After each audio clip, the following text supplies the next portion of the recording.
We've had over 13 years to be able to examine Dr. Anthony and the Labour government.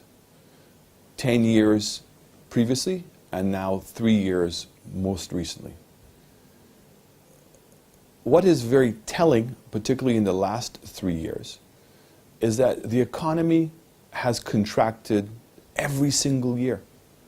We saw a contraction of 1.8%, a further contraction of 2.3%, and now we've seen that the CDB has announced that they're projecting that the economy contracted by 2.7%. We've seen unemployment go from 21% to just under 26%. But even more troubling, we've seen that youth unemployment now has reached a level of 49%. So it means that 1 out of every 2 young people in this country are unemployed. What's also equally troubling is the policies of this government, and particularly as it relates to social programs. So what we've seen is where we had a situation where we were subsidizing rice, flour, and sugar. We were subsidizing gas, cooking gas. We were subsidizing water. And this government in the last 3 years has reversed those policies. So we've now seen the elimination of the subsidies on rice, flour, and sugar. We've seen the elimination of the subsidies on fuel at the pump. We have seen that our water bills have gone up by 66%, and that was in order to make sure that government didn't have to continue pumping money into Wasco. And we've seen those monies now being invested in other social programs. But the fundamental difference is that the social programs that existed before, every single St. Lucian benefited. Anybody who bought rice, anyone who bought flour, anyone who bought sugar, anyone who bought gas, anyone who bought water benefited from the subsidy, regardless of your political affiliation. But now what have we seen? We've seen programs that are targeted to people, and decisions as to who is going to benefit being made by the government of the day. But I'm appealing to the Kenny Anthony regime. The budget is coming up.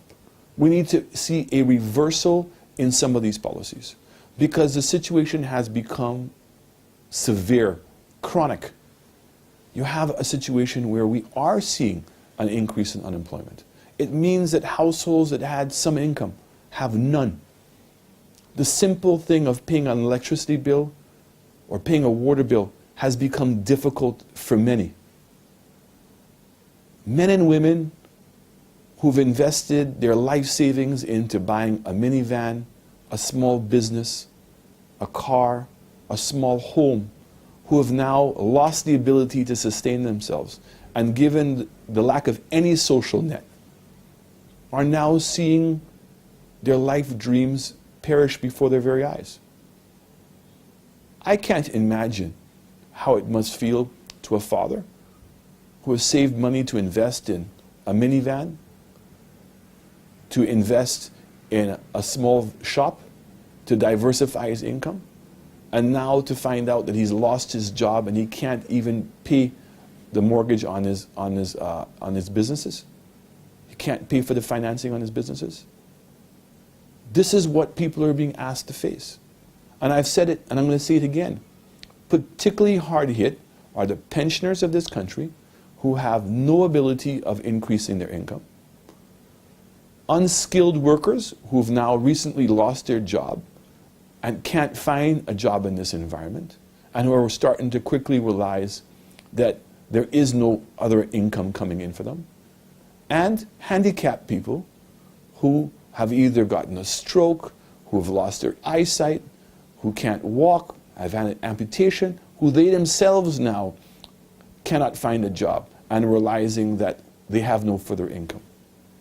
It is time for this government to recognize that the policies that they're implementing are simply not working, and that the people of this country are suffering. Things like the high cost of electricity, the impact of that on their daily living, the basic things of education. There is no more subsidy on transportation. School feeding programs have been cut.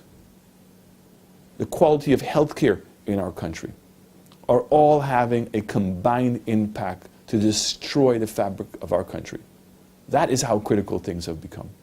And I'm appealing, we're all hoping, and we are going to be holding the government of this country accountable for the livelihoods of these people. And the opposition will be having a very strong voice and to stand up for the people of this country who can't take it anymore.